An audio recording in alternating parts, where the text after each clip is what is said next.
panels to the crew capsule base heat shield. Those engines on New Glenn have our signatures. Now the nice thing about those 7-meter fairings that are over 60 feet tall is that it can fit the signatures of more than 10,000 employees that currently call Blue Origin home.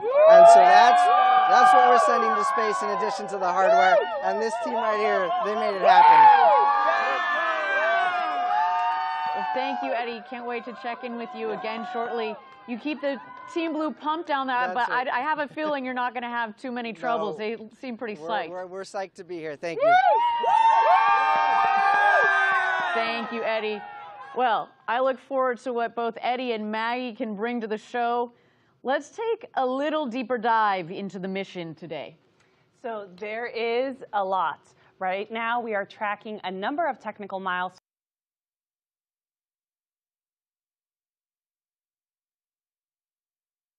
between now and liftoff, and then there's going to be another set of critical in-flight milestones once we're underway.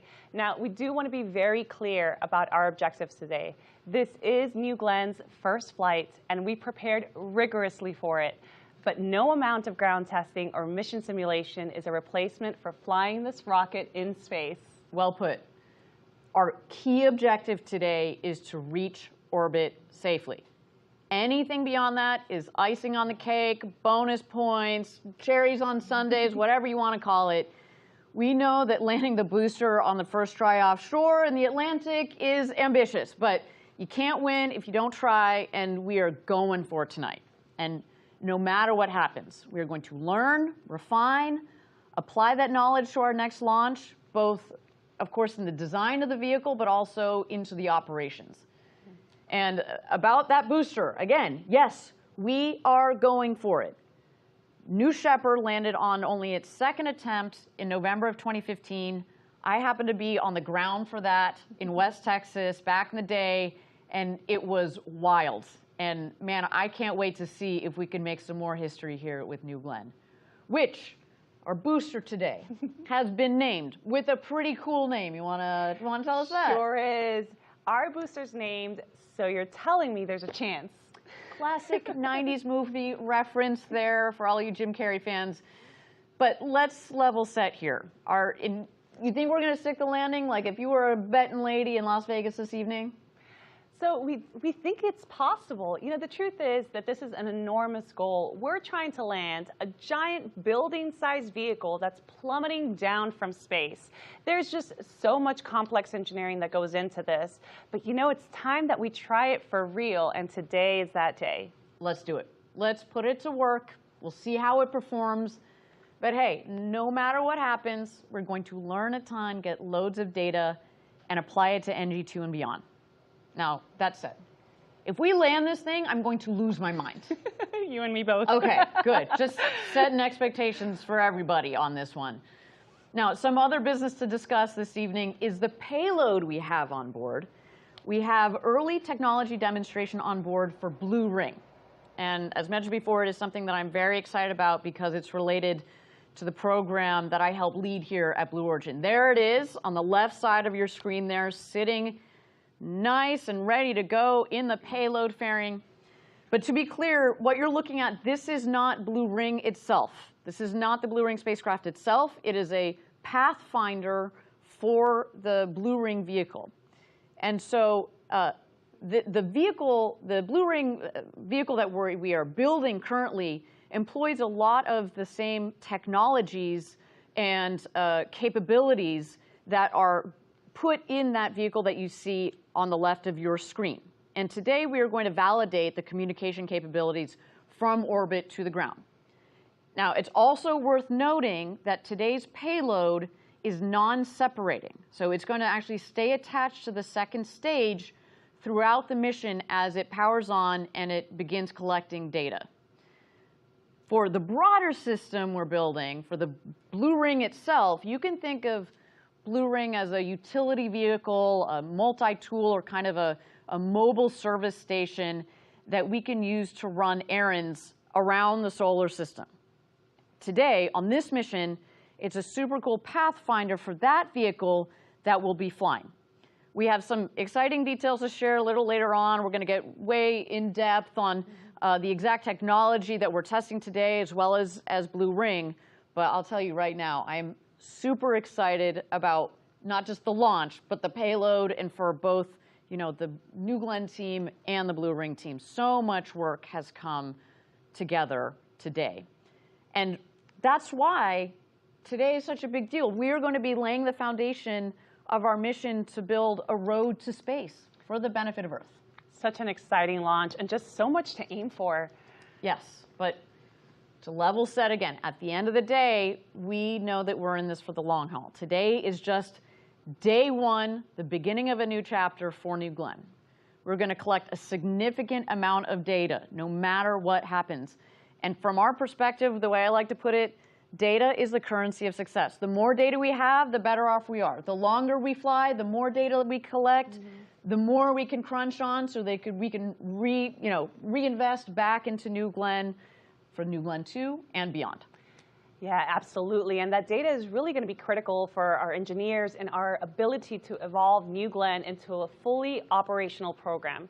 You know, with New Shepard, we've flown 28 missions so far, and we've sent over 40 astronauts to space. And while we consider that system fully operational, that flight data that we get after every mission helps our engineers fine-tune the system. It helps us refine our procedures, reduces the overall time between launches, and perhaps most important of all, it significantly drives down the cost of spaceflight. And we have learned so much as New Shepard has progressed. And by the way, those learnings all come into play on New Glenn. We've integrated a lot of design and operational lessons from New Shepard into New Glenn. So, and speaking of lessons learned from New Shepard, there's that recurring Blue Origin theme of reusability. New Shepard has, with its booster, of course, one that lands, right? New Glenn, the same deal. But let's point out one big difference. New Shepard lands on a landing pad in the desert, while New Glenn's landing pad is out in the Atlantic Ocean. I should take a moment to note, you know, the ocean, the seas out there have been quite rough for the last several days. So, you know, that is why we took a little bit of extra time to get a really good chance of landing this booster tonight. So a big kudos to our team that is out there operating the Jacqueline. They have been rocking and rolling with the waves out there for several days, but things are going to get exciting this evening. Now, a key piece of this landing system is the landing ship, which we call the Jacqueline. You want to tell us a little bit more about the Jacqueline? Would love to. So we've actually named our landing platform after a very special Blue Origin family member, the Jacqueline. It's right now out at sea, a couple of 100 miles from Cape Canaveral, and the crew that's operating the Jacqueline is actually positioned nearby in a different support vessel. That seems prudent, doesn't it? It does. Just saying. We're also going to, there it is. And we also have a lot of cameras on our ship today, so we expect to be able to watch it live as our booster touches down, and that's just going to be so cool. Yes, it is going to be such a pivotal moment.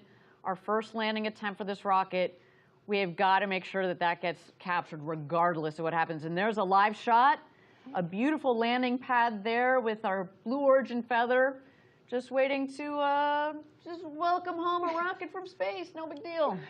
And after that booster lands on the Jacqueline, the vessel is going to transport the booster back to our facilities here at Rocket Park. We're going to do an inspection before flying again. And this is, of course, very important because... Now, you've heard us sing this tune before. Reusable vehicles are how we will radically reduce the cost of access to space. Now, I hope you're all out there getting a sense of the set pieces here that make up today's launch. We've got the vehicle itself. We've got the ground systems, but we've also got the sea-based systems. And of course, all of the people, the teammate across the Cape and the US, frankly, that are working hard to get us to our launch. Now, let's take a moment and toss to New Glenn on the pad as we make our way towards the very first orbital flight for Blue Origin.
Welcome back, everybody.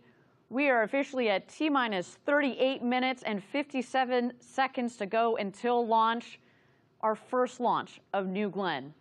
I should note that as we go along here, you might see our clock bounce around a little bit. That's just our teams getting aligned and making sure that by the time we get down to 0, everybody's set and ready to go. But talking about ready to go, Denise, why don't you give us an update on the vehicle and its preparedness? Absolutely. So our team has already completed fueling up New Glenn's propellant tanks for both our first stage and our second stage. We are now entering the next step, which is called propellant conditioning. This is, of course, a crucial step because we need to make sure that those propellants are at the right temperatures and at the right pressures. We also need to manage pressure.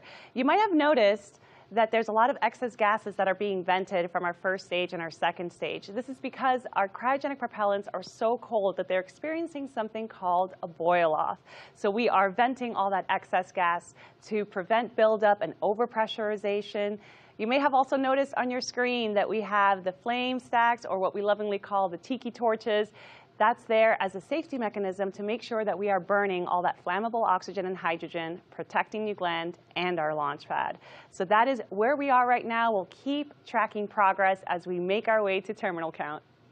Thank you very much. We will look forward to the next update on the team and the rocket there. Now, we mentioned that we're sitting in the rocket factory here. Blue Origin's mission control is right upstairs, right above our head. And we're very close to where the rocket is itself. So maybe if you zoom out a little bit, Denise, you can give us a sense from a geography-wise where we're sitting.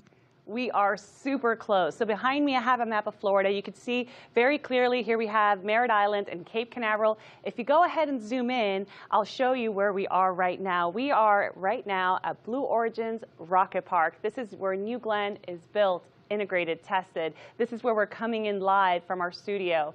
And just a short 8 miles away, we have LC-36, where New Glenn is standing proudly, waiting for its first launch. You just heard from Eddie and a few of our employees. They're just here in Cars Park, and if you're lucky enough to be watching from either Jetty Park or anywhere up, down Cocoa Beach, you are going to get a great view of the New Glenn launch tonight. So that's the lay of the land here. It just really goes to show you how the full operation of New Glenn is nearby. And not only that, but New Glenn, the New Glenn operation is also right in the heart of all this great space history here in Florida. So the Atlas II and Atlas III launches took place from here. The Mariner, Pioneer, and even Surveyor missions. They sent spacecraft to explore Jupiter, Saturn, Mercury, and even the lunar surface. Here's some footage showing off the renovated launch pad that carries all that history. No, I think I speak on behalf of everybody here at Blue Origin that it's just an honor to be launching a next generation vehicle right here on top of all of that history. And the launch pad is so close. I mean, I know we're going to hear it and feel it in this building. I mean, I literally would not be surprised if lights start shaking. You know, from here, we can watch and hear just about any launch system that takes off from the Cape, and it gets loud. But we think this one, for New Glenn, may be one of the loudest ever. For one, the pad is just so close to Rocket Park, but also there's just the enormous size and power of those 7 first-stage BE-4 engines.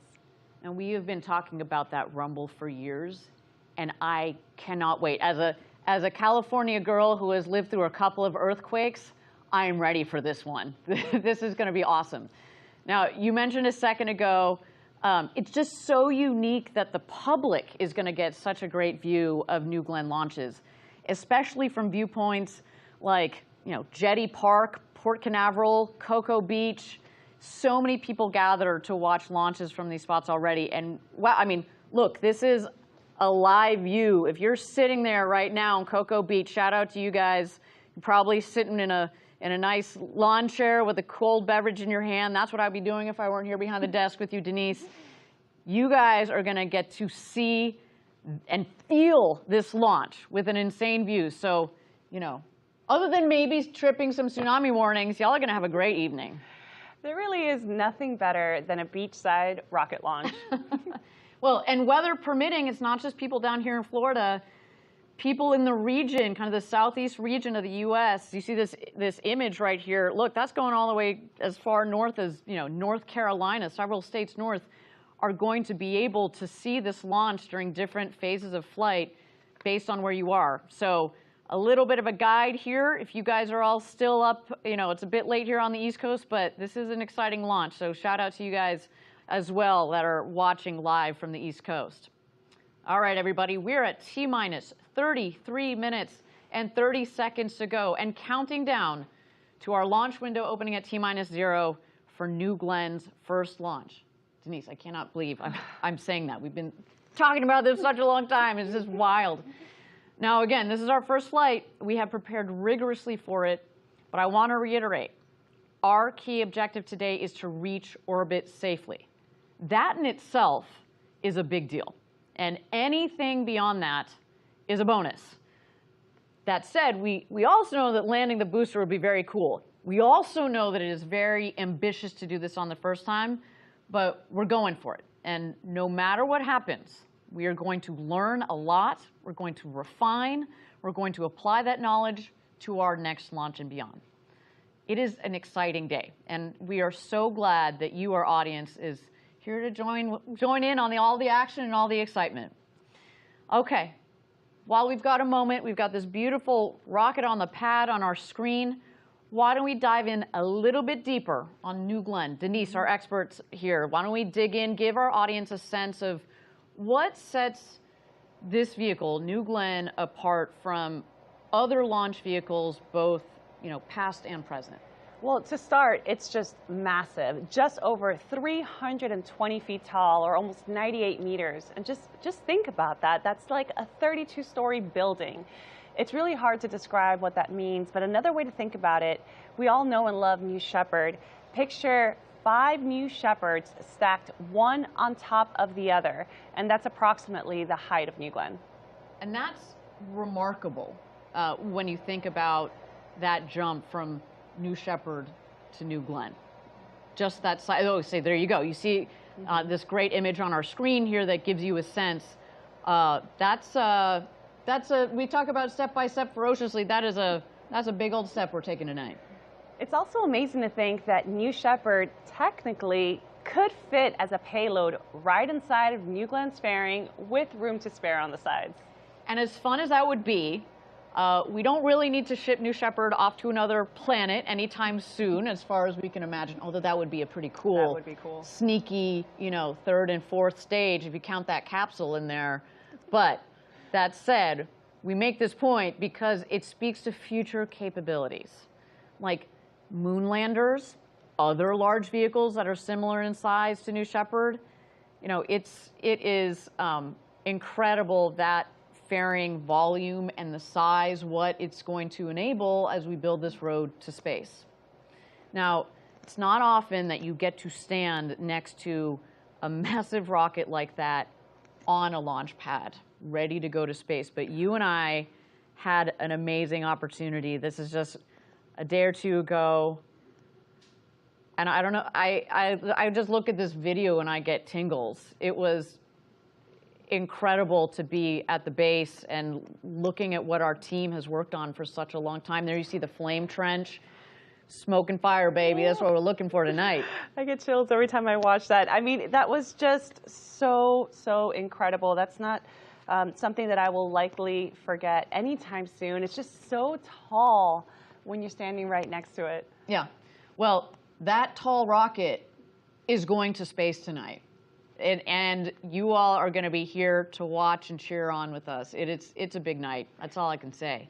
Yeah, I mean, hopefully that'll give you a key differences between a vehicle like New Glenn and others that have lifted off from this pad in the past. I think there's another key thing about New Glenn, and it really is that reusability aspect. So while the scale of New Glenn is truly remarkable, I mean, this rocket is built for big things, supersized, with an incredible lift capability. But to do that in a way that's sustainable, using reusable hardware, I think that for me is the biggest innovation for New Glenn. 100%. Reusability. It is such a critical component of reducing the costs of future access to space. you just can't say enough how important reusability is.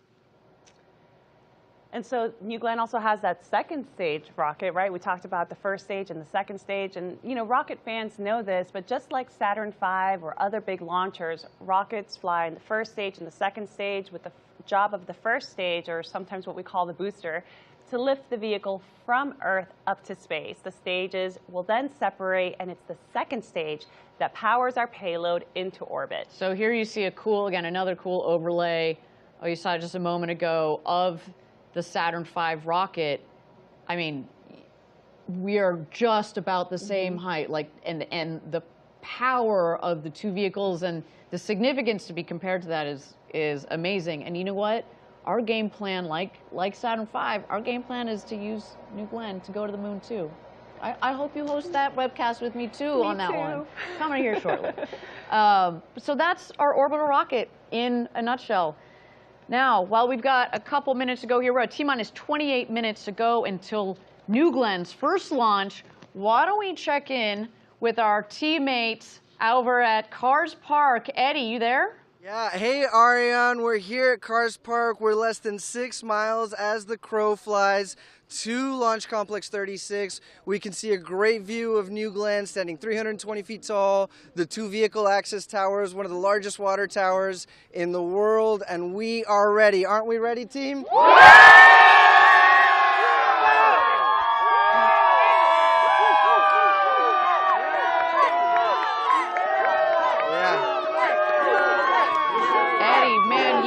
Quite the crowd down there, and I feel like it's grown exponentially since we saw you last. And not just current employees, but their kids and future Blue Origin employees are all out there psyched for this first flight. We got our New Glenn patch. What are you hearing the employees talk about? Well, so listen, we're looking forward to the rumble of the BE-4 engine. We're going to hear it. We're looking forward to the blue streak across the dark sky. And we've got, you know, the flags, the emblems, the swag. We're very proud to be here. We're very proud to be sharing this moment with our community, right? The word that everybody keeps using tonight is grateful. How grateful we are to be here, how grateful we are for each other, and how grateful we are for the Space Coast that has accepted us. So a lot of these folks have day jobs here in the factory, and you're not far from us, but describe the view you're getting. How is it different from what people will see from here at Rocket Park? Yeah, we've got an unencumbered view of the launch pad of New Glenn. We'll be able to see that arc as Blue Ring heads on its mission, and we're very excited about that. The air is electric here. We're just buzzing with excitement, and we're thrilled to be here, really. I'm not going to lie, I'm a little jealous that you guys are going to get such a straight-on view of the launch pad. Well, not complaining. Denise and I have a pretty great seat here, too, but thank you, Eddie. We'll be checking in back soon with you there again down at Cars Park. We've got one more chant for you guys. We're going to get loud for you.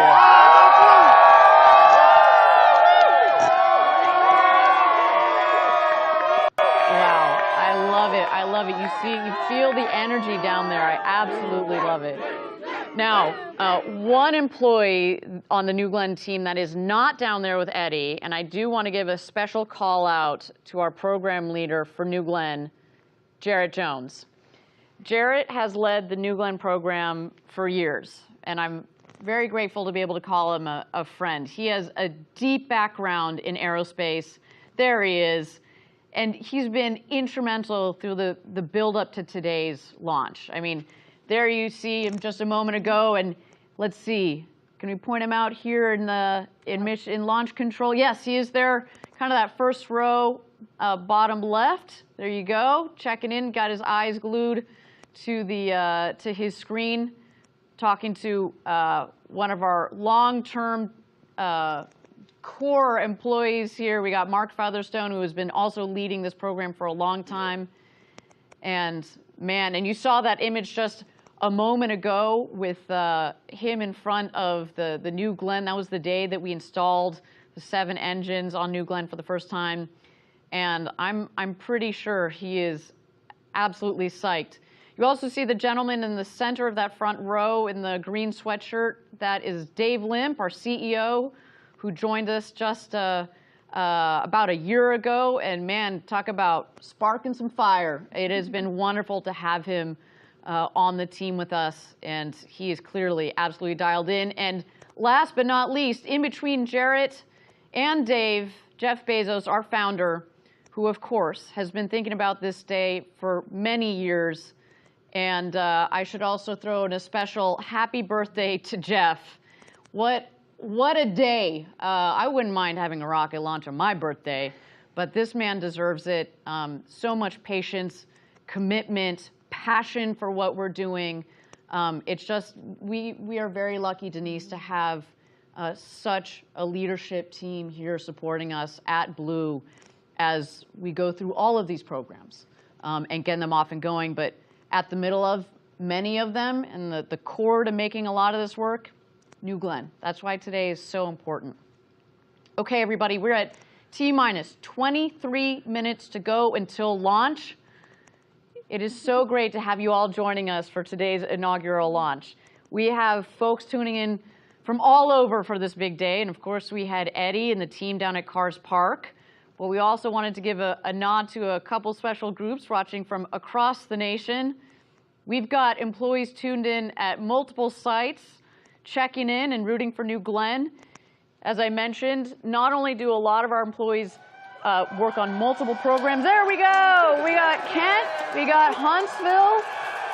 I love it. Kent, of course, our headquarters. I see you guys. Huntsville, where we build all of our engines, our BE4s, our BE3Us, and of course, Blue Ring. You guys should be so proud. Team spirit. Oh, I just know that everybody here has worked so hard for this and cannot wait for the next 22 minutes. Hi, everyone. And our team down in Huntsville, our beautiful engine factory. You guys are just the best, just the best. Well, you can see the passion, the energy. We have been working so hard to get to this point. All right, well, I can't complain about our view from right here. We have got a pretty sweet spot here, but I do want to go upstairs to our co-host, Maggie, who's up near Mission Control. Maggie, you there? Here, and I have found a new place to hang out. Wow, all right, so I know that not only do you get to hang out near Mission Control, but this for our audience gives you a sense of how close they are to just being able to go outside on the deck there. Tell me about this view that you get and that some of our VIPs are going to get tonight. Yep, I am out on the balcony. We are on the 3rd floor of our rocket factory. And just out there, you can see the red blinking light at the top of our tower. So the launch pad is right out there. And then just to my left here is the mission control team. So you know when that rocket goes up, they'll be turning their heads briefly to the right. So we're out here, we've got some guests, VIPs, some of our Blue family inside. They're still in there while it's warm, but I expect to see more and more people headed out here soon. Now, Maggie, I know you're able to also listen in on the radio with the team behind you. What are some of the things that you're hearing? Sure. About this time in the count, I am hearing them going into their weather brief. They are making sure that everything is clear downrange. That's both the water and in the air. And I haven't heard anything thus far, Ariane. Well, thank you, Maggie. So great to have you up there, keeping us tuned into all of the action. As we noted, we've got launch control and mission control right back to back. We'll be checking in again with you in a couple of minutes. Okay, we're at T-minus 19 minutes and 50 seconds to go until our targeted liftoff. So we're getting closer and closer. And we want to point out a few things coming up ahead in our countdown, because some of them actually come in a pretty quick sequence. Yeah, so coming up, we're going to have a planned weather check. This is where our teams take one last look at the weather for launch today. This weather check validates that our trajectory is still on track, and the team will continue to close out any remaining open items that could be on their dashboard. The very capable folks in launch control upstairs will undoubtedly be checking through closeouts over the next few minutes or so. And once we get through those, we'll start to go into some final vehicle checks. So do you want to walk us through those final vehicle checks? Once we get to about T-4 terminal count, we're going to transition New Glenn into where our auto sequence begins. And the operation really becomes hands-off for our operators. We're going to be switching New Glenn to internal power, internal hydraulics, and things will move really quickly from there. And then, as we approach the final moments, and just before we light the engines, there's this water deluge. It's a huge water deluge. This is going to engulf the flame trench completely, which is going to protect our rocket from vibroacoustic and thermal loading. Finally, autopilot will be enabled. We'll flex the gimbaling engines, and then, well, ignition. Game on, ignition. I cannot wait for that moment. So all of this is very exciting, even to just hear said out loud. I think there's also a very specific sequence for starting the first stage engines. And talk us through that, because it's not like they just all turn on at once. We got to be careful about how we sequence the engines igniting. Correct. So you might think that we ignite all 7 BE4s at once, but that's actually not the case. We do something called a staggered start sequence. Engines 1, 4, and 7 will light first, followed by engines 2, 3, 5, and 6. Now, of course, these will happen in a very quick succession, but the staggering start really helps to decrease the sudden pressure on the whole system. There just truly is so much power in those BE4 engines. So staggering them creates a more smooth on-ramp for all that power. Absolutely. And we talk a lot about the rocket, but you can't forget the ground systems as well, right? So when we are essentially protecting the rocket from the vibration and all that power coming out of the engine, we're also protecting the launch pad itself, right? You see from the map that you showed us earlier how close we are to the water. The water table is just a couple of feet below the launch pad. And I should really talk, a lot of engineering went into the complete refurbishment of our launch complex. And so we want to take care of it. It's there for the long haul. But man, we got a big old powerful rocket. So this water deluge system is critical to both the rocket and the ground, the launch pad, the ground support equipment. Okay, we are at T-minus. We have just had a clock update here. We are at T-minus 37 minutes and 20 seconds to go until launch. As we mentioned, this is kind of what we can expect from our team as they get aligned and ready to go into launch today. So they just need a couple more minutes, and that's A-OK. You know, we say this on the New Shepard webcast as well, which is we have spent years designing this rocket and, you know, months building it and months going into designing this operation. If we need a couple more minutes before we press go on this thing, that is A-OK with all of us. So with that, why don't we take a moment here to check out this beautiful New Glenn rocket on the pad, getting ready for its first mission to space ever.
Welcome back, everybody. We're at T-minus 33 minutes and 53 seconds to go until New Glenn's first launch. We are so happy to have you all joining us for this historic launch, both here in the U.S. and everywhere around the world.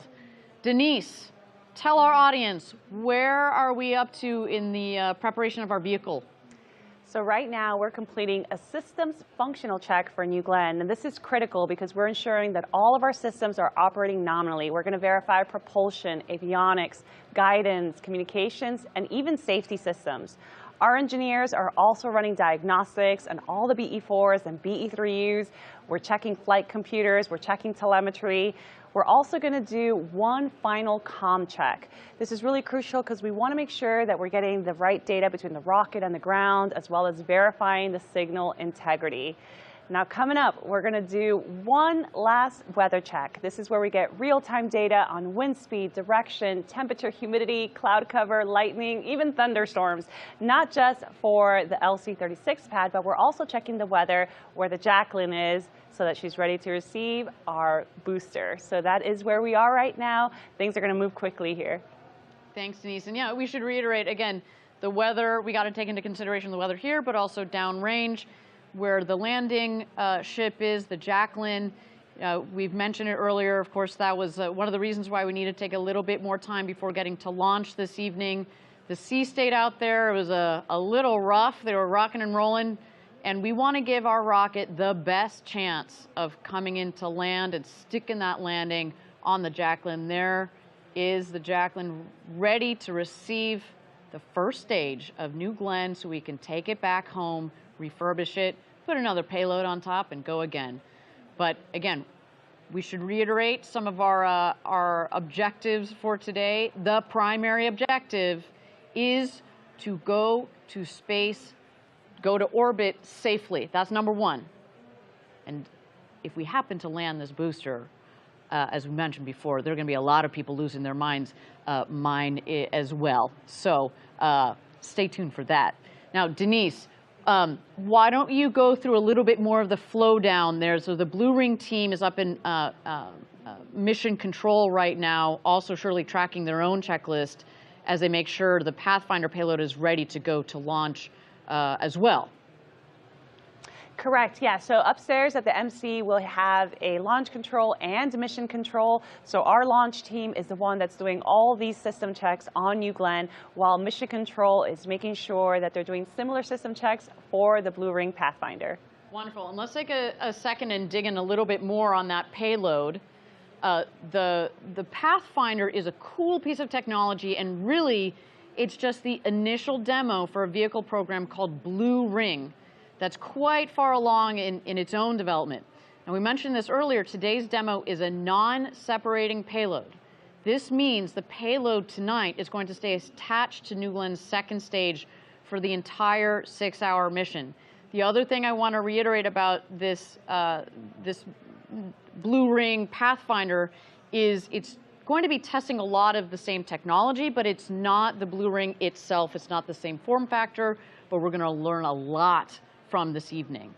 Now, what we want to, excuse me, I should say, as we talk about the Blue Ring Pathfinder, I want to reiterate that it's attached to the second stage, and it will stay there as it orbits the Earth.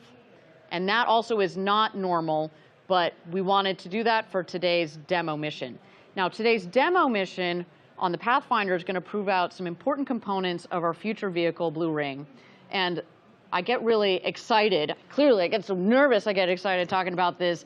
I love this program. It's one that I've had a hand in getting off the ground for the past year as part of Blue's in-space systems team.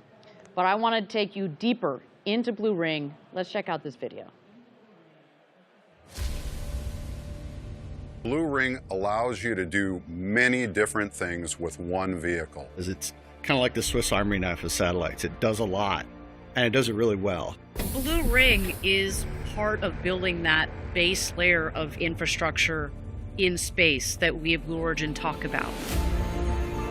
We can take up to 13 customers up to space, up to 3 metric tons, deploy those satellites It's going to give them all the capability that they need to be able to be placed where they want, or they can use a lot of the capability inside of Blue Ring. It can do data storage, data computing, relaying the data. And it's going to be a massive asset because it now allows all these payload customers to offload all of their data relay and critical processing needs. You've got space domain awareness, you've got communications capabilities, and then you've also got this ability to host things on Blue Ring itself. For customers who need orbit maneuver, we can maneuver them between orbits, within an orbit. We can have nominally 3,000 meters per second of delta V with this vehicle, and in some configurations all the way up to 4,000 meters per second. And it has dual propulsion systems, meaning that I can use the chemical systems for really fast maneuvers, but then have electric propulsion for all of the station keeping and low energy maneuvers. A lot of our work is going to be done in geostationary orbit for sure. But we've got capabilities to go out to cislunar orbits and interplanetary. Blue Ring Pathfinder is going to be on our first New Glenn flight, which is really exciting. This first mission, it demonstrates our space-to-ground interfaces. So it proves out that we can command our vehicle on orbit, can receive data from the vehicle. We'll be testing out and demonstrating a lot of the capabilities that will be hosted on the Blue Ring vehicle as a whole.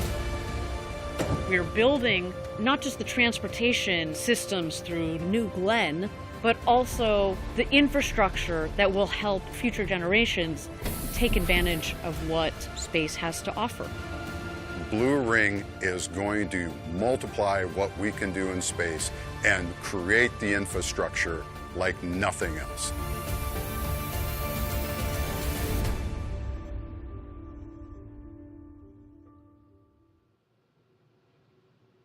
I don't know about you, but I am pretty excited, if you can't tell, to be able to say that the team I work with in my day job, Blue Ring, is the team behind the first payload ever on New Glenn. It is so, so cool. Thinking about the way a vehicle like Blue Ring will open up access to space. I mean, that's really what it's all about. That key aspect of today's mission is that demo of space-to-ground communication capabilities for Blue Ring. You got it. The Blue Ring Pathfinder will be testing its ability to send commands to the spacecraft, receive telemetry, and edge processing software that will demonstrate local autonomy and machine learning that will be part of the storage and compute mission kit that's going to be flying on all of the future Blue Ring vehicles. So basically, it has a computer predicting if the spacecraft is getting sick. We're also testing radiometric tracking, which, by the way, helps in navigation by using radio waves to track the spacecraft's position and velocity. So basically, radiometric tracking uses radio frequencies to track where the vehicle is and where it's going. So Blue Ring is going to be very busy during this mission. It'll be sending and receiving data, it'll be tracking its own location, and processing mission data real time. And all of this will be communicated over RF to Atlas antennas stationed in Hawaii, the state of Georgia, and even Australia. Yeah, these ground stations will collect telemetry and radiometric data, which is crucial for understanding how the spacecraft is performing and navigating in highly elliptical orbits in the MEO range. Now, this is unique because it allows the spacecraft to spend a significant amount of time over specific areas of Earth, making it an ideal orbit for certain communication and observation missions. And this is all part of proving how Blue Ring can navigate. All the data collected from this mission will be used to support the future production of the Blue Ring space vehicle, which undoubtedly will play a vital role in further space exploration and communication technologies. That data and experience gained from this Pathfinder mission will be invaluable for our engineering team. It really does pave the way for more advanced missions. It helps ensure the reliability and the efficiency of future Blue Ring vehicles. There you have it, folks. Now, Blue Ring Pathfinder is supported by the Department of Defense's Innovation Unit, or DIU. And let me tell you, we're so thankful for their involvement today. I should say they have been so supportive of our Pathfinder, but just the Blue Ring program in general. They are believers like us, so thank you to them. All right, with that, we're at T-minus 24 minutes and 3 seconds to go until T-0. This is NG-1, the first flight of New Glenn, and we are so glad you're here joining us this evening. Why don't we take a moment to talk about our mission objectives for the launch? This is our first flight, and we've prepared rigorously for it, but we also know that none of this is easy.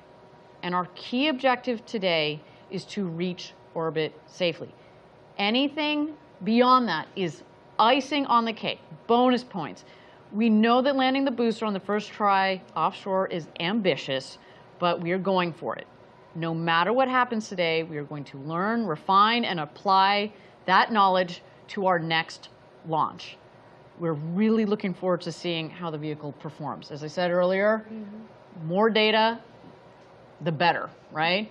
We've pushed every single part, component, system in our testing well beyond its limits by design, but we also recognize that no amount of ground testing or mission simulations can replace the real-world conditions of flying this system into space, which is why we can't wait for the mission to get underway, see how things perform, and apply all the lessons learned to our next launch and beyond. It is an absolutely thrilling day. Again, we're so glad that you're here to share it with us. Now with that, we're at T-minus 22 minutes and 30 seconds to go until launch. Why don't we take a moment and check out New Glenn on the pad as it gets ready for its first launch to space today.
Thank you again, everybody, for joining us. We are at T-minus 20 minutes and 50 seconds to go until New Glenn's first launch. What a day for us. And, you know, it takes many, many smart people to bring a vehicle like New Glenn together. And one of those great people that I've had the pleasure of working with over several years is someone who now leads up customer integration for New Glenn. That is Blue Origin's Laura McGinnis. Laura is the Vice President of Mission Management for New Glenn. Now, before Blue, Laura spent time in a similar role with United Launch Alliance. She also had quite the career at the Air Force. And I had the pleasure of chatting with her just for a few minutes, just a little bit earlier, to hear what customers can start to expect from a vehicle like New Glenn. Let's listen to that chat. Laura, thank you for taking the time, especially on such an important day, to give us a tour of the factory. This is kind of like your second home, I imagine, for the last couple of weeks. Absolutely, Ariana. We're so excited about this factory and super excited to show you all a little bit about it. Well, so talk to me a little bit about what we got going on here. We've got multiple rockets coming down the line. Yeah, all kinds of things going on. So the basic layout is that the raw materials comes in from the south side of the building down here at the end of the aisle. We weld the tanks together down there. Then we bring the completed modules here for assembly. Over here we have our GS1 aft module, which will have landing legs, 7 BE4 engines installed. We do all of that work. We continue to assemble the stages down here. We build fairings. Behind the wall over here, our 7-meter fairing, which our customers love, and eventually we roll out the Glenn Stage 1, Glenn Stage 2, and the fairings out of the north end of the building. Those are all transported 8 miles over to Cape Canaveral Space Force Station and are assembled in our integration facility over there prior to launch. And that's also, of course, where we integrate the payload as well. Just talking about customers a little bit, what have the various customers been saying about what they're excited about? We're working with our national security customer right now on certifying New Glenn because they really need an additional launch system. Right. We're also working with our NASA customers. They've got a lot of interest in the size of our payload fairing, both for rideshare kinds of things as well as large telescopes and large instruments. Commercial customers are thrilled about our capability of bringing many small spacecraft to LEO. And we've already been doing some integration precisely with these customers. How has that process been going with our customers? We know our customers make us better. So these customers, many of them have been launching different missions, different systems for years and years, and working with them to understand their needs, understand how we can adapt our system to best meet their needs. So that's kind of the longer term work that you and your team have been doing. But let's get back to NG-1 for a second. What have the last couple of weeks been like down here at the Cape? It's not simple to take this whole system into a successful vehicle. I would say one of our best learning opportunities was our integrated launch vehicle, Hotfire. Video was real. Yeah, it was awesome. Beautiful. It was awesome. Glowing blue is like a, all right, this is game time. Totally, yep. This launch, NG-1, what are you most looking forward to? When it is go time, when the rocket lifts off, what do you think that's going to feel like? I mean, I will say I love that final 4 minutes when we pick up terminal count and we're counting down and the room is super quiet, the energy, the excitement, the moment, and then feeling that liftoff, seeing it on its way over the horizon, and then hearing that final call out that we have inserted our payload customer successfully into orbit is like just an amazing moment, and I can't wait for it. I know New Glenn's going to do it. It's going to be a great day.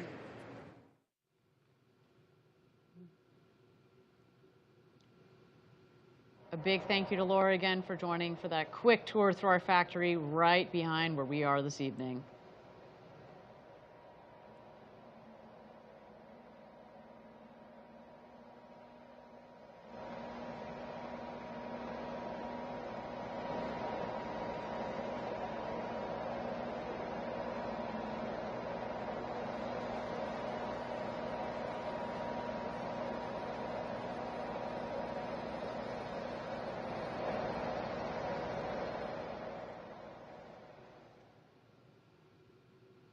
Okay, we are at T-minus 31 minutes and 6 seconds to go until NG-1.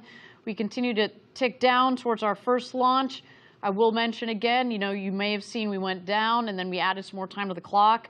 That is just fine. That is our team taking a couple more minutes to make sure that all of their procedures are aligned as we tick down towards T-minus 0. So you might see a little bit more of that happening here.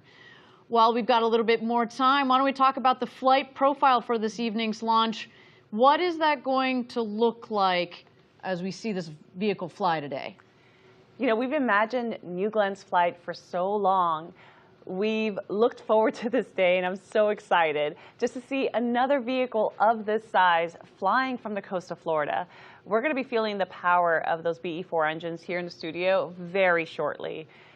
After liftoff, there are a number of important milestones in the flight that we'll be tracking, so let's go ahead and take a detailed look at what New Glenn's first flight is going to be like. New Glenn lifts off from Launch Complex 36 on Cape Canaveral. 7 BE-4 engines will ignite and propel the rocket upward with over 3.8 million pounds of thrust, or roughly 17,000 kilonewtons. The vehicle will quickly reach supersonic speeds as it climbs through the atmosphere. As the rocket ascends, it will encounter maximum aerodynamic pressure known as max Q at around 40,000 feet or 12 kilometers. This is the point at which the stress on the vehicle is at its highest. Around 3 minutes into the flight, the vehicle will turn off its engines, marking the end of the boost phase. Shortly after, the reusable first stage will separate and begin its journey back to Earth. 2 BE-3U engines on the second stage will ignite and propel it onward into orbit with the payload. The reusable booster reorients in the vacuum of space using its reaction control system. At 220,000 feet or 67 kilometers, it executes an exo-atmospheric deceleration burn using its center 3 engines. These engines gimbal for maximum control of the booster. This burn slows the vehicle down before re-entering the atmosphere. As it descends, the booster's strakes and fins work together to slow it down and guide it autonomously back to Earth, landing on a vessel at sea. At around 9,000 feet, or just under 3,000 meters, the first stage begins its final landing burn. The 3 middle engines will light for 20 seconds, slowing the vehicle in preparation for the final descent. The 2 outer engines will turn off, and the center engine will execute the final controlled maneuver onto the landing platform.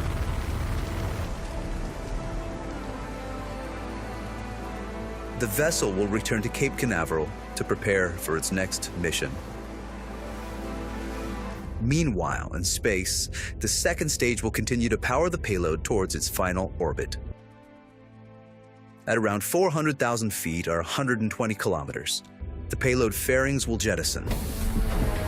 New Glenn will deliver an unprecedented range of payloads.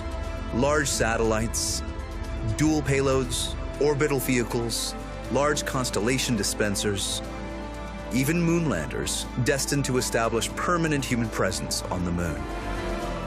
This is New Glenn. This is how we will build a road to space.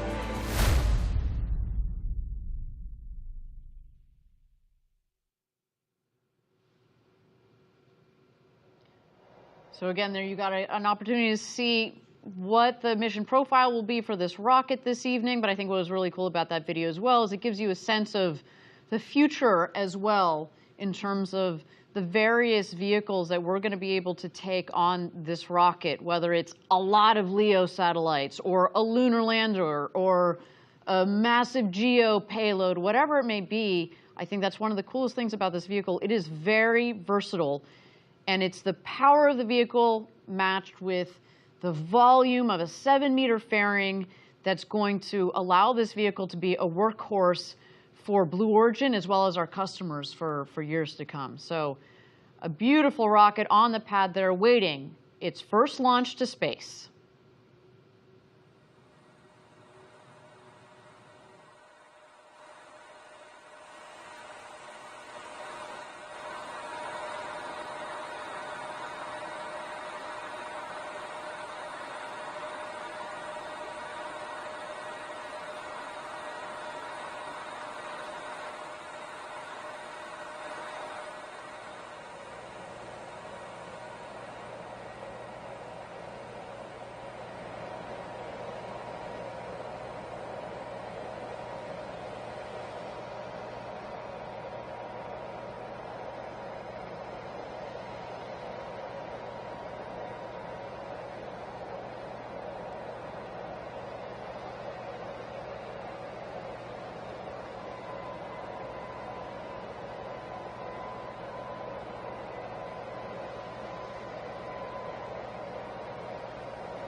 Welcome back, everybody. We're at T-minus 16 minutes and 45 seconds to go until launch here. An exciting evening for all of us here at Blue Origin. I'm so glad that you've joined us. Now, we have spoken about the wealth of experience in the New Glenn launch and mission control rooms upstairs, and I want to take it back to Maggie upstairs, who is standing by up there. Maggie, you with us? Yep, Ariane, I am back at Mission Control, and as we make our way towards terminal count, the energy is high. It might seem like it's a little quiet with everyone sitting down, but the communications are ongoing. The launch director and his team are working super hard to get us there. I love it. They're in the zone. So, Maggie, I'd love for you to talk us through some of the people behind the mission up there. Walk us through who's on console. We've got some of our best and brightest here in the Mission Control Center. So the Mission Control Center is actually a network of rooms. We've got Mission Control, Launch Control, and engineering support rooms where our team is looking through data constantly. Now this whole team is led by our launch director. His name is Ben Dykstra. Ben is responsible for the launch, tip to tail. He is doing the go, no go, and making sure that we get our best chance of success. Ben actually comes from our New Shepard rocket. So Ben is a great example of how we take our flight pedigree from New Shepard and we are building it into New Glenn. Now Ben and I go way back. We worked on New Shepard together for quite a while, and I've had a chance to talk to him quite a bit this week. And I was asking him what his pre-launch traditions are and what he's bringing here to New Glenn. And he gave me a couple answers. One, he sets 3 alarms because he really does not want to miss his call. I have a feeling he didn't have to actually use all 3 of them today, but I'll ask him afterwards. And then he also sets little Post-it notes on the screens of his console mates so that they get a little funny note or a little encouraging thing from their launch director before they go. And then when we do terminal count, he will be doing his fist bumps with the entire team. I love it. I know Ben is going to crush it. Why don't you give us some other highlights? Who else is supporting Ben with launch control today? Ben is supported by a really large team, and we're not going to have time to touch on them all, but a couple here. First, we have Ann Dickey. Ann is the assistant flight director, and shout out to New Shepard again. Ann comes from that program as well. Now, Ann has been working the integrated schedule all week long, really making sure that this team is ready to go. And after we launch successfully, she is going to get herself an ice cream cone, and I will be joining her. Next, we have Martin De La Torre. Martin is a ground controller, which means that he will be working through all of the data and controls of our ground system out there at the pad. So as complicated as we all know rockets can be, the systems that are working around it are equally as complicated. And so Martin has a tough job today, but we know he's working hard. His favorite quote is from Stephen Hawking, and so he's got heroes, I think, like the rest of us. Next, we have Stephen Shelley. Now, again, you talked about the Jacqueline a little bit earlier. That's our offshore vessel, and Stephen Shelley is our offshore recovery lead. So as we go through this whole process, the team and the launch director, Ben, are constantly checking in with Stephen to make sure that we know that the barge is ready should we be able to land New Glenn. His launch day ritual is actually the same as Ben, another 3-alarm guy. So we'll be asking him as well. And then last, but certainly not least, we have Megan Lewis. Now, Megan is one of our 2 primary launch controllers, which means that she has control authority over a lot of these major systems on New Glenn. Megan is from Utah, and in a very sweet story, Megan is actually wearing a bracelet today that her grandfather gave her grandmother with charms for every Apollo mission that he worked. So a really incredible legacy of spaceflight in that family, and they're bringing it to the Blue family. So we're really proud of them today. Megan Lewis and team, led by Ben Dykstra, are getting it done. I love it. Just some wonderful stories, and each one of them has their ritual. I'm glad that seems like their alarm system has worked, because yes, they are all on console and ready to rock and roll today. That's a good thing. So, hey, Maggie, stay plugged in up there for us, and we will keep checking back in with you. All right, everybody, we're at T-minus 11 minutes and 40 seconds to go until launch. Why don't we take a moment here and send it over to the pad and check in on New Glenn as it gets ready for its first launch to space today.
Thank you again, everybody, for joining us. We're at T-minus 27 minutes and 5 seconds to go until launch.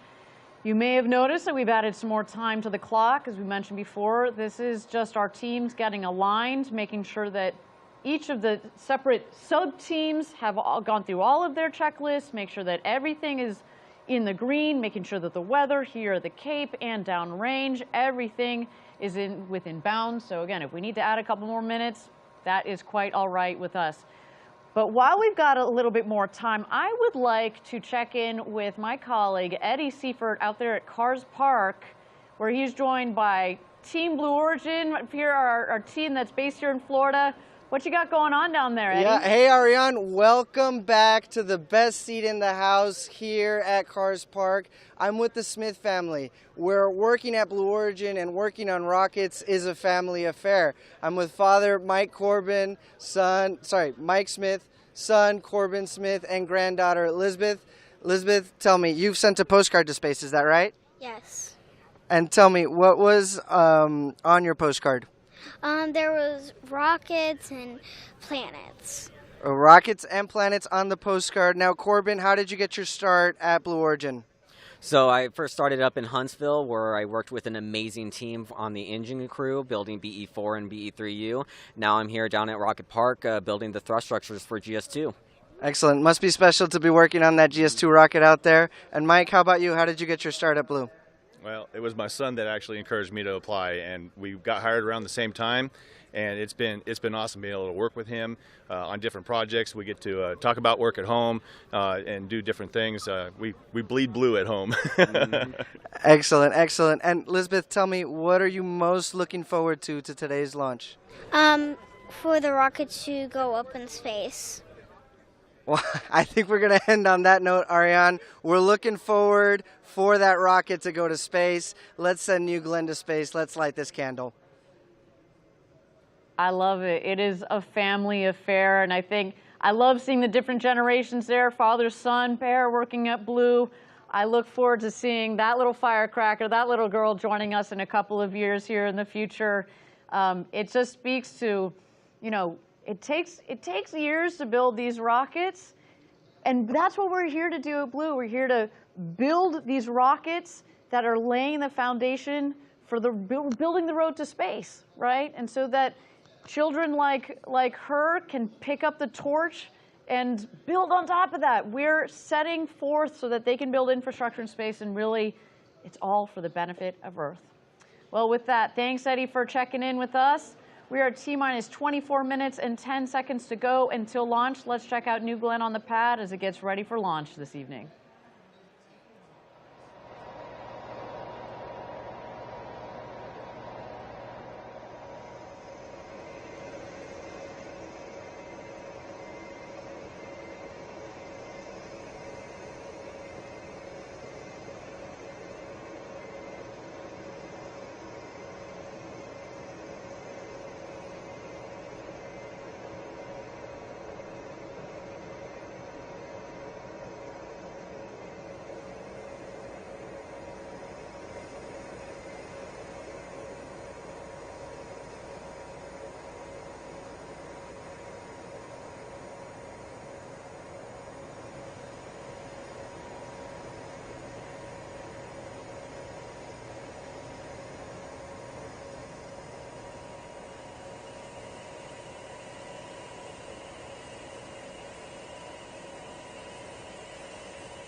Thank you again, everybody, for joining us. We're at T-minus 19 minutes and 55 seconds to go until launch.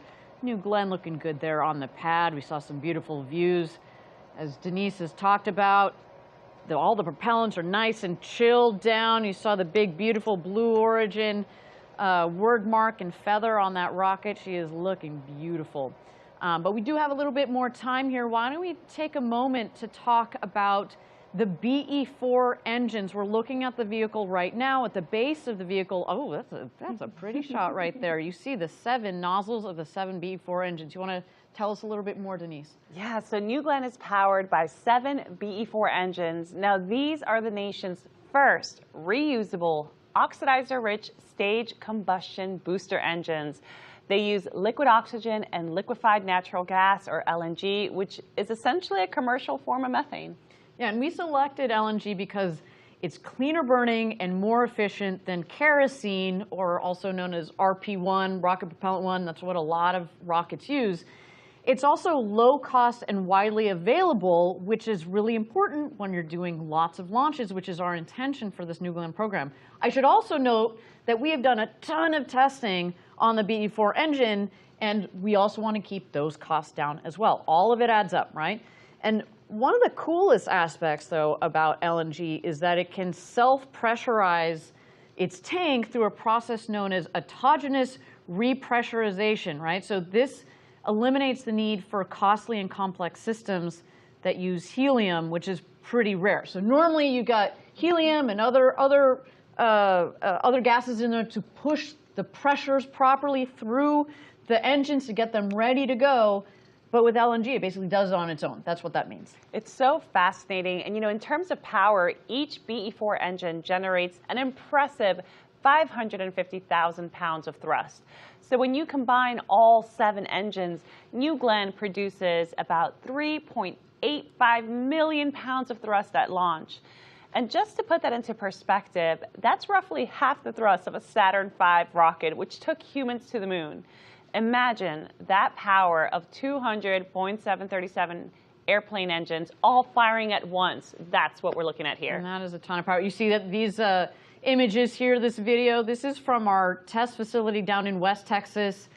And man, oh man, I have been down there actually for one of these tests. And our facility down in West Texas is in this valley. And it just reverberates. You feel like you're in the inside of a drum. It just shakes the entire valley, and I mean, it's just incredible. And we're putting 7 of those at the base of this vehicle. The other thing you should see in that video there is that it burns this really cool blue color. So that's another. I'm not saying that's why we chose this propellant, but it's a nice little bonus to it. It sure is. So a lot of power coming out of these engines, but then also a lot of interesting technology that's gone into the turbo pumps too. Do you want to talk about that a little bit? They sure are. So the turbo pumps, which pump fuel and oxygen, are also incredibly powerful. Together, they produce the equivalent amount of horsepower needed to power 2 Nimitz-class aircraft carriers at full speed. Yet each turbo pump is small enough to fit in the back seat of your car. Think about that. I mean, the comparison is crazy, but just think about that efficiency that goes into that turbo machinery. Then you also see here, obviously, the comparison between our BE-4 engine. So there are 7 of those on the base of the vehicle, and our BE-3U, BE-3 upper stage engines, or 2 of those on the second stage. I want to talk a little bit more here. You see the comparison of the BE-4 to the BE-3U. You also have a comparison of the power of it as well. You know, both of these engines are highly sophisticated and have unique functionality built for New Glenn itself. So for BE-4, as we noted, we've got 7 of these engines in total at the booster. We saw a cool image of that a second ago. The 3 middle engines are gimbaling engines that can pivot to help steer the rocket. So that will be working, of course, in conjunction with the fins at the top of the booster. Now, those 3 middle engines are going to relight to help with deceleration and landing burns. And the other 4 engines are fixed. And this is the combination that gives us both the power that we need, but also the flexibility we need for different stages of flight. And you know, the BE-4 engines are produced at our manufacturing facility in Huntsville, Alabama, and they're tested rigorously at our facilities, both in West Texas and Huntsville, to ensure they meet the high standards. Yeah, and we should note there are 7 of these on New Glenn, but our friends at ULA with their Vulcan rocket, they use 2 of these engines. And those have already flown successfully to space. So we are very proud of that these engines have already flown to space, and can't wait to see them power this New Glenn rocket as well. They are going to be rattling this building very, very shortly. Well, with that, at T-minus 35 minutes to go until launch, let's toss it back to the rocket and check out New Glenn as this vehicle gets ready for its launch to space this evening.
Thank you again, everybody, for joining us. We are at T-minus 25 minutes and 40 seconds to go until launch. You may have seen we've been adding some time to the clock. This is to allow our teams to go through their checklists. Keep in mind there are multiple sub-teams that are up there in launch and mission control. We want to make sure that everything is ready to go, and if some of those items on the checklist take a little bit of extra time, we're going to do so, especially since it is NG-1. We want to make sure that everybody is prepared and everything is aligned. We should also mention, again, we have to keep our eyes on the weather, both here and downrange. So with that, let's continue to check out New Glenn on the pad as this rocket and our teams get ready for NG-1.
Thank you again, everybody, for joining us. We're at T-minus 23 minutes and 45 seconds to go till launch. With all this action going on upstairs at Launch and Mission Control, why don't we check in with our friend Maggie. Maggie, you got me? Loud and clear, Ariane. Right on. What are you? What's going on up there? What are you hearing about the status of our teams? Yep, things are busy. The team is continuing to work through a few anomalies before we can proceed into terminal count. So we've got the engineers looking at all that data. We've got the controllers working through workarounds. So something that I think people don't always think about is that we have an enormous amount of what we're doing here in pre-launch procedures that's, scripted. We can plan it. But when off-nominal things are happening, we've got a team of controllers who can manually operate these systems. So the team that we talked about in our last bit, they are actually going through and able to turn things on and off, put different pressure through different valves. They are working through everything they can to make sure that we have a chance to launch today. Fantastic. Yes, it's, we run through, when you talk about all the preparation for a launch, of course, we talk about, testing the rocket itself, but we also go through a lot of these simulations in terms of the operations with our team. And you test as much as you can, you go through as many rehearsals as possible, but sometimes day of, you gotta put that's why we got the really smart people in there so that they can work through whatever it is they're finding that might be a little bit off, and that's what our team is doing up there. Maggie, what Ariane, else? Sorry, go ahead. No, the team here has gotten some good practice. I think we all saw the hot fire that we recently successfully made it through. So that is, almost everything up until launch. Before that, we had a successful second stage hot fire. Those are those BE3U engines. And before that, we were doing tanking tests, mass simulators. We've done component testing, system testing. And a lot of the engineers that are working in this room are actually responsible engineers on the floor. So they've gotten their hands on this hardware. They know their systems. Excellent. Very good point. I think that I've always appreciated what we do here at Blue Ring. We tend to rotate our engineers.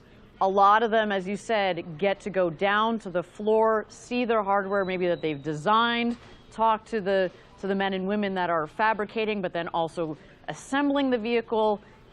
They are very, very in tune, in touch with this vehicle. So if there are things for them to work, especially in these last minutes, we've got the right team to do it. Maggie, I want to thank you again for bringing us all the details. We've got a couple of minutes to go here. We got 20 minutes and 47 seconds to go until launch. Why don't we take a look at New Glenn as this rocket gets ready to go to space.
Thank you again, everybody, for joining us. We are T-minus 19 minutes to go until launch here, and while our teams are continuing to get aligned, why don't we take a moment to chat a little bit about this amazing building we are in, the factory at Rocket Park here in Florida.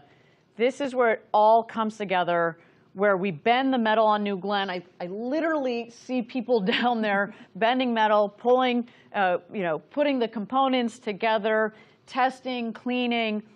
But also, not only do we talk about, just all the intricate pieces and parts here, but to build a rocket like this, the sheer scale of the facility here, this factory, but also the other buildings around here are just mind-blowing.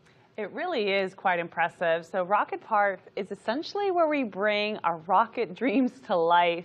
We're talking about state-of-the-art manufacturing and assembly areas designed to produce rockets efficiently and, of course, sustainably. This is where the stages of New Glenn come together.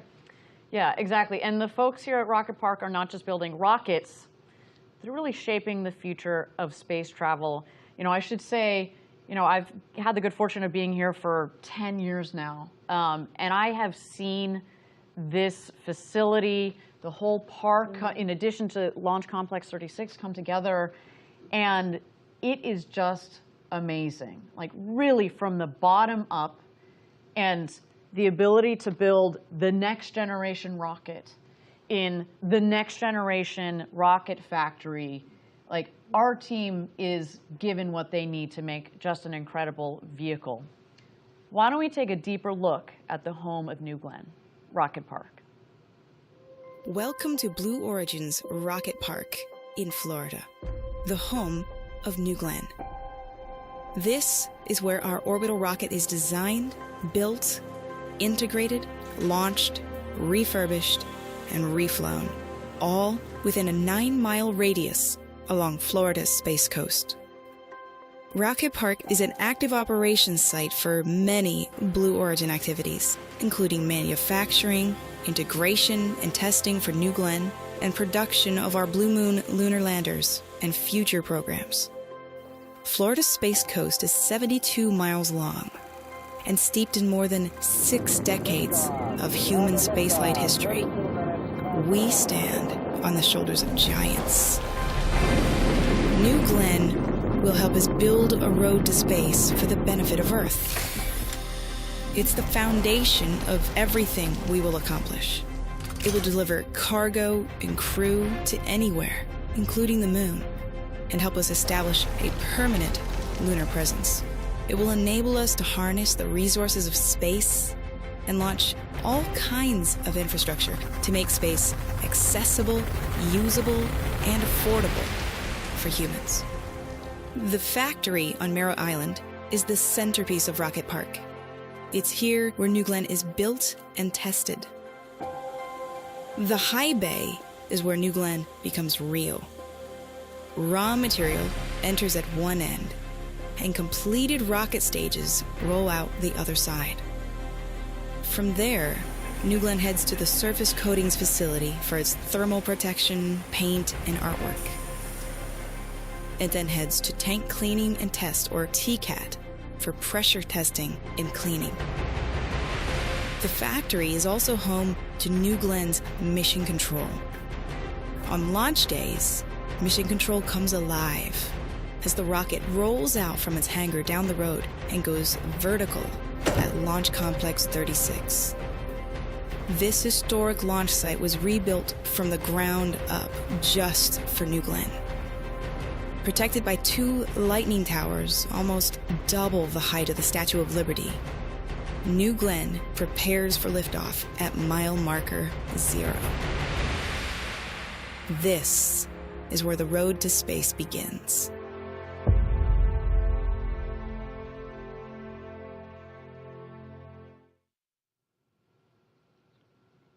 What a beautiful area Rocket Park is in. There's just so much history here on the Space Coast, and we are eager to write our own chapter with New Glenn.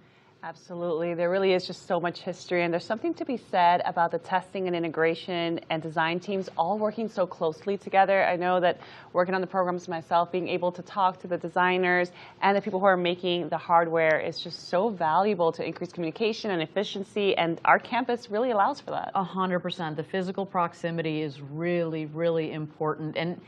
And it's not known, actually, but historically rockets have launched out of the Cape, but they haven't been built here. And so to be able to build our rocket here, do the integration here of the rocket, but then also obviously the payload with the rocket.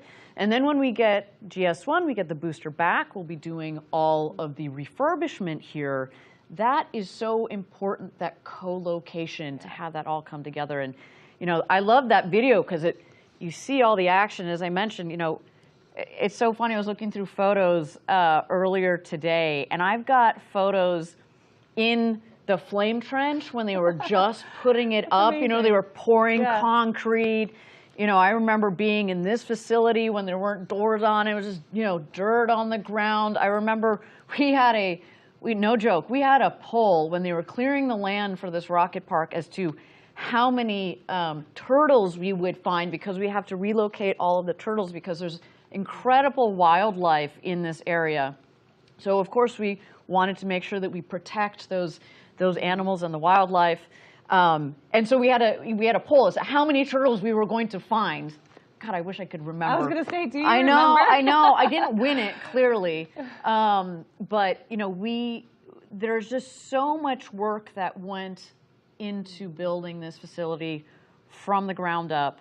And to be here today is just, it feels surreal in many ways. And you know, that I was just talking a little bit about the factory itself, but the launch complex, you know, LC-36, as you touched on earlier this evening, has been around for a long time, has been where many historic rockets and missions have launched from, and we basically stripped it down to the ground and rebuilt it for this world-class rocket for decades to come. You know, we invested in this facility knowing that we're going to be here a while.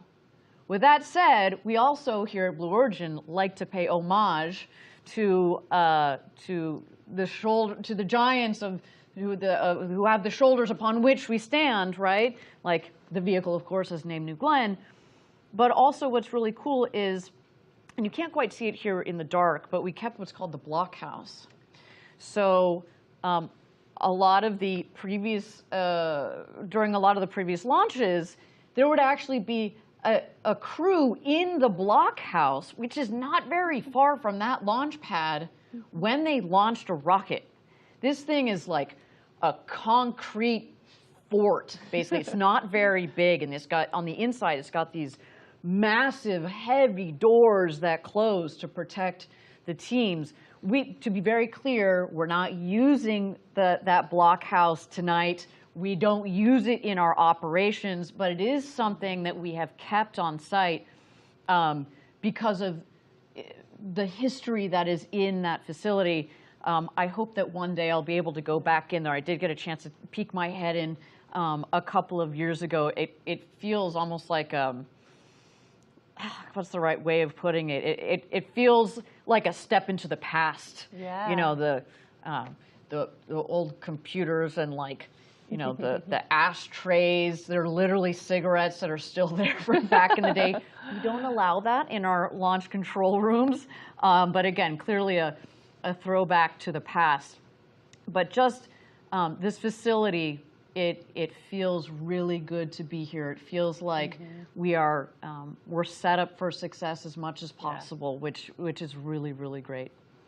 Okay, we are at T-minus now 36 minutes and 40 seconds to go until launch. Again, our team has added more time to the clock.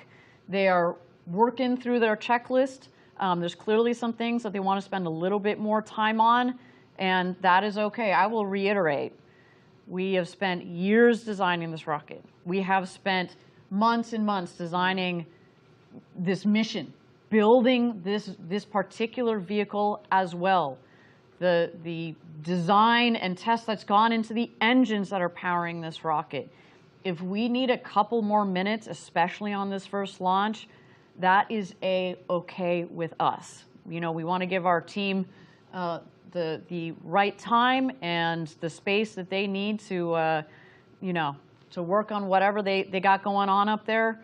I also want to, you know, keep in mind, my understanding is that the weather continues to stay inbounds here at the Cape, as well as out at sea. But for the moment, we have decided to put more time on the clock, which means that we still have a chance, still have the opportunity to launch this evening. I should say, I was waiting for it, I Ariane. know, it's pretty apropos because this vehicle says... So you're telling me there's a chance. That is the name of this booster. So yes, everything is, it's like it was meant to be for this vehicle. It really okay, is. With that, we are T-minus 35 minutes to go until launch. Let's continue to check out New Glenn on the pad as it continues to prepare for its launch to space this evening.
Welcome back, everybody. We're at T-minus 31 minutes and 30 seconds to go until launch.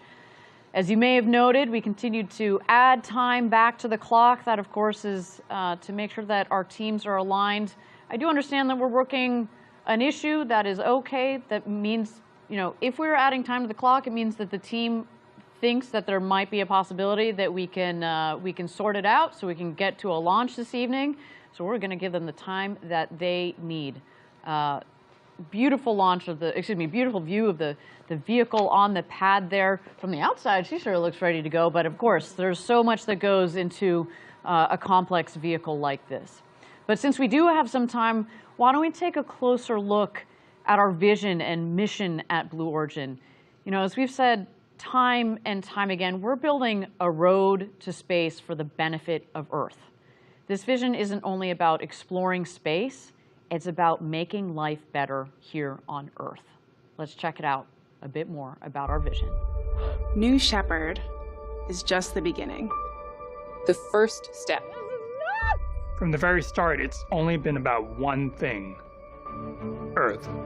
Earth, our Blue Origin. We've sent robotic probes all over the solar system, and it's full of wonders: gas giants, rocky moons.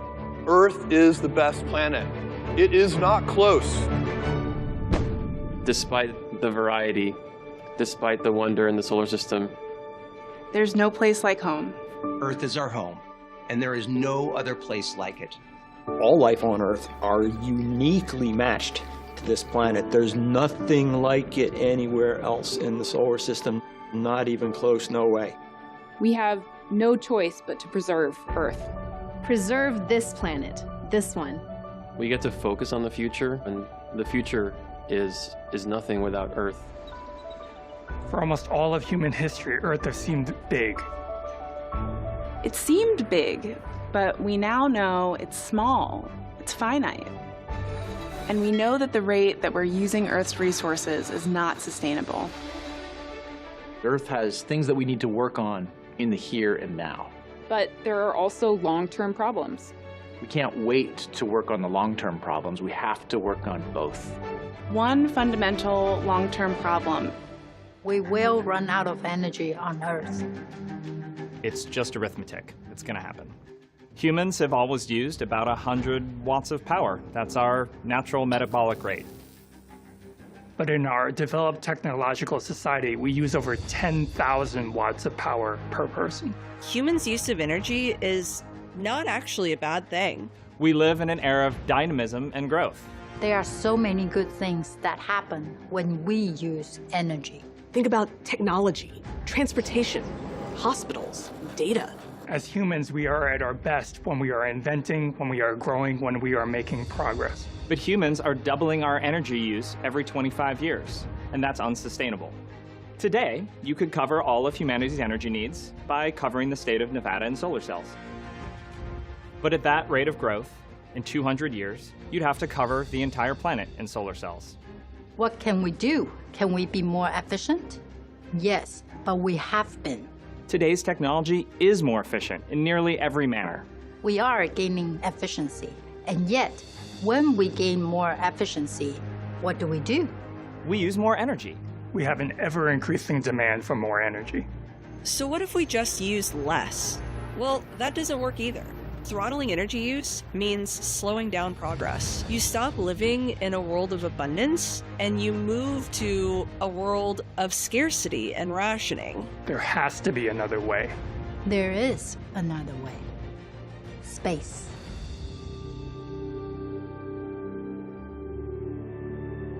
Space is full of abundant resources and energy. Space is vast and practically limitless. If we can learn to harness the power of space and the resources of space, we can tap the limitless resources to help preserve this planet. We can go to space for what we need. We'll make it routine, safe, and cost-effective to get there. We will build the rockets and the destinations for doing real work in space. We can do even more than this. We can move the most polluting industries from Earth into space, where they can't hurt the Earth or the environment. We can return Earth to a beautiful natural state. It will be like a garden, like a national park. A place for education, for creativity, and for recreation. A place for enjoyment and for nature to thrive. In space, we can expand humanity. We don't want to leave Earth behind, but preserve it and expand humanity into space. We can have 1 trillion humans in the solar system, which means we'd have 1,000 Mozarts and 1,000 Einsteins. This would be an incredible civilization. Humanity will grow and progress and use energy for good. Humanity can expand into the solar system by building destinations close to Earth, close to our home planet. New places, places we haven't even dreamed of yet. Places that feel like home. Places where great work can be done using the resources of space. An expanse that is meant for everyone, all kinds of people.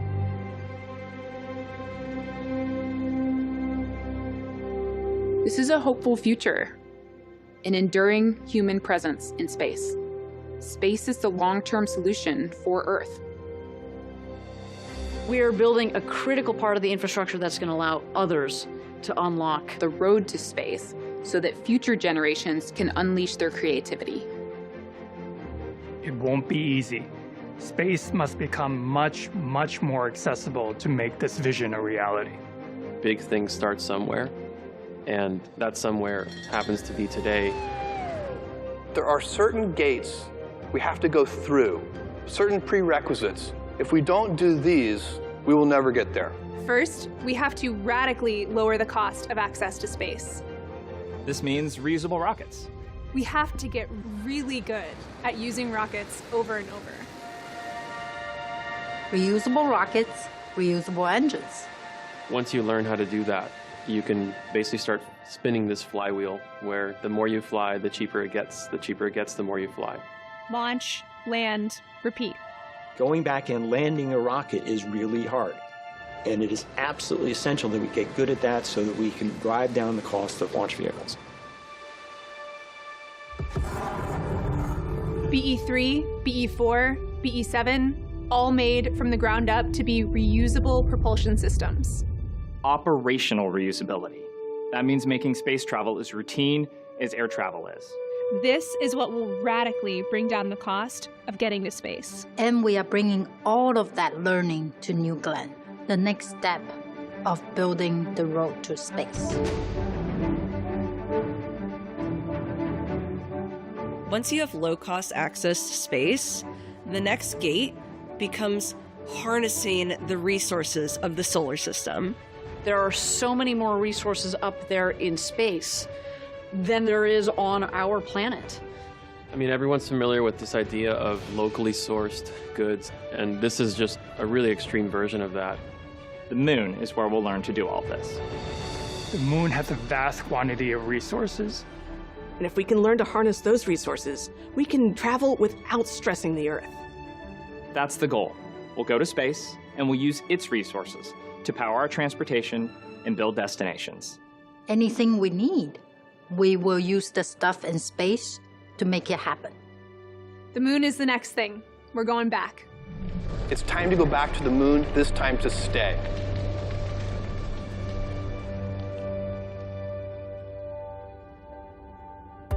Make no mistake about this. This is not going to get done by any one generation. One of the things that we have to do is inspire those future generations. This vision of millions of people living and working in space for the benefit of Earth is a very, very long-term vision. It's gonna take generations. We have to make sure that what we're doing today is setting up the next generation.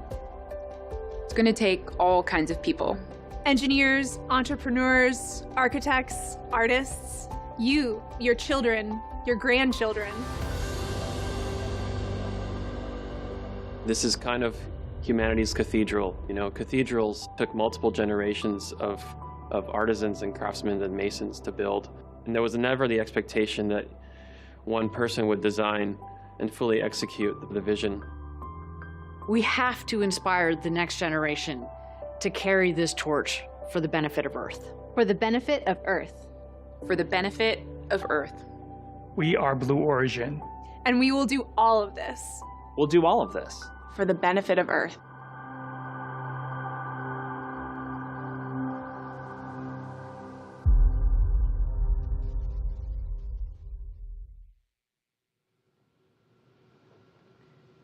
such an inspiring message. You know, actually our very name, Blue Origin, means Earth, right? So, you know, when our future generations are out there looking back, they will look back at their blue origin, at Earth, right? And so we really need to protect this planet. The other reason why I love our name, Blue Origin, is it means Earth. It means all of us. We are building these really cool, you know, pieces of space technology, not only just for one country, not only for one hemisphere, it really is for the entire world.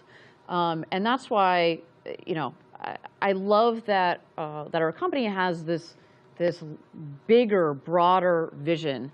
You know, actually, before I took my current role, I was leading our commercial and international sales, and it was just really nice to get out there and talk to our international customers and people from around the world in the space industry. I should say a big shout out to them out there if you guys are watching, you know, and really talking to them about whether it's New Glenn or Blue Ring or our lunar lander, what they can do and how they can take advantage of our technologies.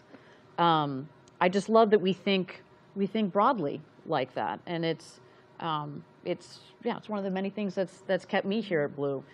But I also want to talk, you know, obviously a main theme of that video there is this idea that as part of the long-term vision, we really need to protect this planet and the role of space technologies. What we're doing at Blue and what other organizations are doing around the world is so important because it is going to help protect Earth, right? And that's also why we start with reusable rockets and reusable rocket engines and the way that we're designing them to run on propellants that are less harmful to the Earth, like liquid oxygen, liquid hydrogen, and LNG. We were just talking about that earlier. It's just so important. It gives me such a sense of pride because it really is about the everyday work that we do now and how that would impact future generations. So all of this is going to create a longer term impact on Earth that's truly going to benefit humans for future generations. By focusing on the sustainability of our designs, we're really ensuring that our advancements in space technology do not come at the expense of our home planet Earth. Yeah, you know, a couple of minutes ago, we threw it back to our co-host Eddie out there at Cars Park, and again, talking about the multiple generations, how cool is it that he was there with the father-son pair that both work at Blue, plus the son's daughter that's there, and she's just going wild over space, and she can't wait to see, you know, this rocket launch. We have to think in that sort of generational. That generational time scale, right? There was also, you know, our teammate that's up in launch control, whose grandfather worked, you know, on Apollo, and here she is, you can see she's pregnant in the photo. Like, who knows what her child is going to end up doing? And hopefully, what we're doing here at Blue is going to benefit, again, these next generations. We're building the road to space with these first initial steps tonight. You know, New Glenn. We're also talking about Blue Ring. Blue Ring is one of the first building blocks of the infrastructure that's up there in space, right? It's not just about the transportation, which is crucial, don't get me wrong, but then once we're up there, you know, we're going to need to support others, you know, in this case, you know, our customers, but also ourselves, when I say ourselves, Blue Origin and some of the missions we're doing, as we build our capabilities out there. By definition, space is infinite. And so if we can take advantage of that, and if we can put things up there that will help us take advantage of that, I mean, for the benefit of Earth. For the benefit of Earth, the future is bright. Okay, with that, we are T-minus 16 minutes and 40 seconds to go until launch.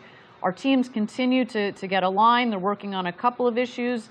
This is our first launch. They need that extra time. We're going to give it to them because otherwise speaking, this team is ready to rock and roll, and that rocket there looks chilled in and ready to go to space. So with that, let's continue to check out New Glenn on the pad, ready for NG-1.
Okay, we've just been getting an update from Mission Control. We are standing down today's launch attempt to troubleshoot a vehicle subsystem issue that will take us beyond our launch window. We are reviewing opportunities for our next launch attempt. So we've scrubbed today's NG-1 mission to give the team more time to work that issue, and we're reviewing what other things that we might need to get done in that period. When we know when the next opportunity is, of course, we will let everybody know. Now, to give the viewers a sense of what happens next, the launch team is now working to detank and safe the vehicle. From there, we're going to assess, as mentioned, what other things we might want to get done in our downtime, and that is what's going to guide when the next launch opportunity will be. Follow us on social media. That's the way to stay up to date on announcements for that next launch attempt. We do want to thank you for joining us. We can't wait to get right back here for our next launch attempt. Stay tuned. Gradatum for Rossiter.